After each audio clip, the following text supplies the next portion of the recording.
आज 7 महीने पूरे हो गए कांग्रेस की हुकूमत बनके तेलंगाना में, एक भी वादा आज तक पूरा नहीं हुआ। एक भी वादा आज तक पूरा नहीं हुआ। 6 गारंटी तो गायब हो गए, 6 गारंटी तो गायब हो गए। अभी क्या हो रहा है तेलंगाना में, मैं आपको ये बताना चाहता हूं। 6 गारंटी भूल गई कांग्रेस, पर 6 हमारे एमएलए ले गई, 6 हमारी एमएलसी ले गई और एक राज्यसभा एमपी को भी ले गई। हमें इस बात से कोई खेद नहीं। बड़ा अजीब सा लगता है, अजीब सा लगता है जो आदमी आज अपने आप को संविधान के रक्षक मानते हैं, जो आदमी अपने आप को संविधान के प्रतीक मानते हैं, वो जब संविधान को बेरहमी से एक्सप्लॉइट करते हैं और इसकी बेइज्जती करते हैं, तो इस बात को दिल्ली में बताना हर किसी को, इस देश की हर युवा को, इस देश के हर शख्स को बताना हमारी जिम्मेदारी है। इसीलिए हम आज दिल्ली आ गए। भाइयों, मैं याद दिलाना चाहता हूं आपको, बार बार कांग्रेस कहती है कि बीजेपी की पॉलिटिक्स जो है इमोरल है। जब भी कोई एमएलए डिफेक्ट करता है कांग्रेस से बीजेपी में, तो कांग्रेस बार बार कहती है कि बीजेपी इमोरल पॉलिटिक्स प्ले करती है और ये गलत है। मैं आपको उदाहरण देता हूं, एग्जाम्पल देता हूं। ये देखिए, कांग्रेस गोवा में स्वयं राहुल गांधी गए अप्रैल 2022 में, और वहां जितने कांग्रेस के उम्मीदवार थे उनसे शपथ दिलवाया। उन्होंने कहा कि जो भी कांग्रेस के टिकट से लड़ेगा जीतेगा तो कांग्रेस में ही रहेगा। ये शपथ स्वयं राहुल गांधी ने दिलवाया था 2022 में। और कर्नाटक में जहां उनकी गवर्नमेंट है, वहां के चीफ मिनिस्टर कहते हैं कि एक एक एमएलए को 50 करोड़ देके बीजेपी खरीदने की कोशिश कर रही है। सिद्धरामैया जी, जो कि कांग्रेस के चीफ मिनिस्टर है कर्नाटक से, वो कहते हैं कि 50 करोड़ देके एक एक एमएलए को खरीदने की कोशिश चल रही है। बाला साहेब तोरट, जो कांग्रेस के चीफ हैं महाराष्ट्र के, वो कहते हैं कि साम दान भेद दंड, ये चारों चीज की प्रयोग हो रहा है महाराष्ट्र में, जहां कांग्रेस एमएलए को लेने की कोशिश कर रही है बीजेपी और शिवसेना, एकनाथ शिंदे वाली पार्टी। ये बाला साहब तोरट का कहना है।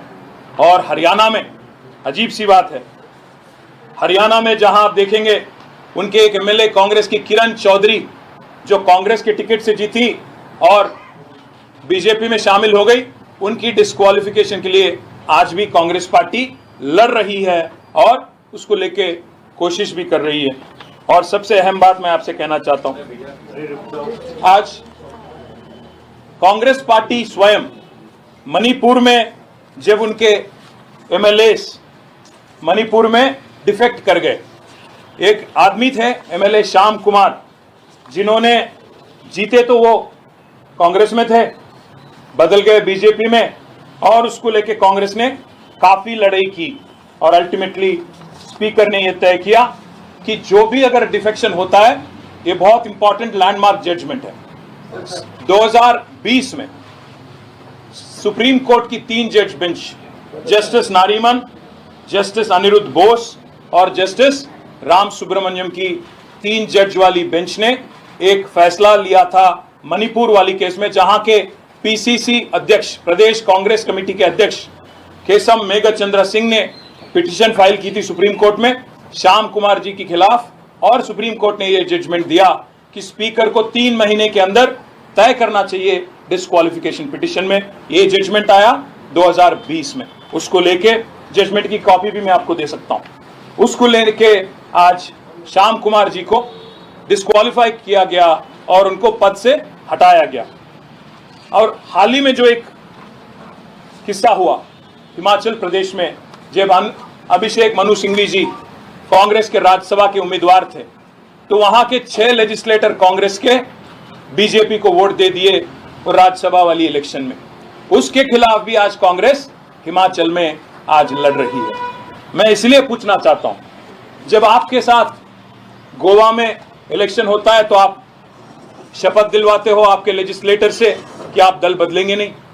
जब आपके मणिपुर के एमएलए कांग्रेस वाले बीजेपी में शामिल हो जाते हैं, आप सुप्रीम कोर्ट जाते हो, लड़ते हो और उसके खिलाफ ऑर्डर लाते हो।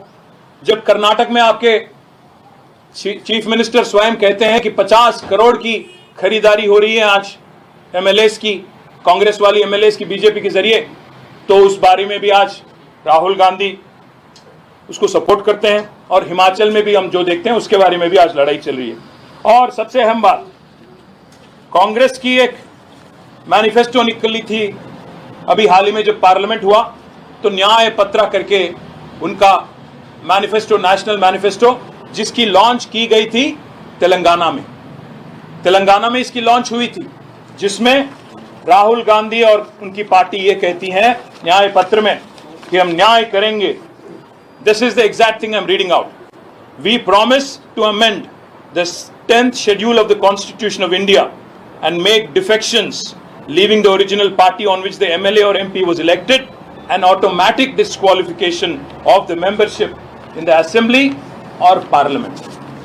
न्याय पत्र में घोषणा करते हो आप राहुल जी और खारगे जी कि कोई भी MLA और MP अगर दल बदले तो आप उसका ऑटोमेटिक डिस्क्वालिफिकेशन करोगे, संविधान का अमेंडमेंट करके, 10th शेड्यूल का अमेंडमेंट करके।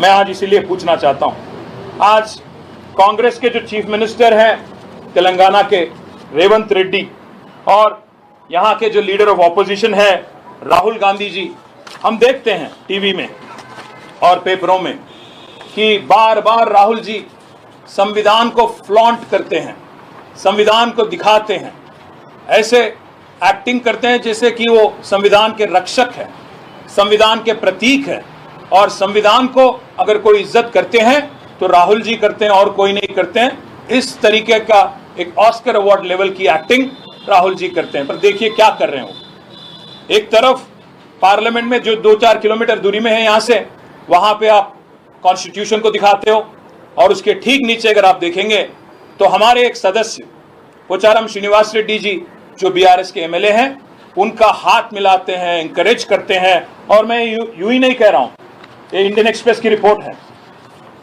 Telangana CM gets the nod of AICC to induct more BRS MLAs। मतलब AICC की अनुमति से, AICC की सहमति से, AICC की इंकरेजमेंट से आज तेलंगाना चीफ मिनिस्टर जो भी कांड कर रहे हैं ये उनकी सहमति से हो रहा है।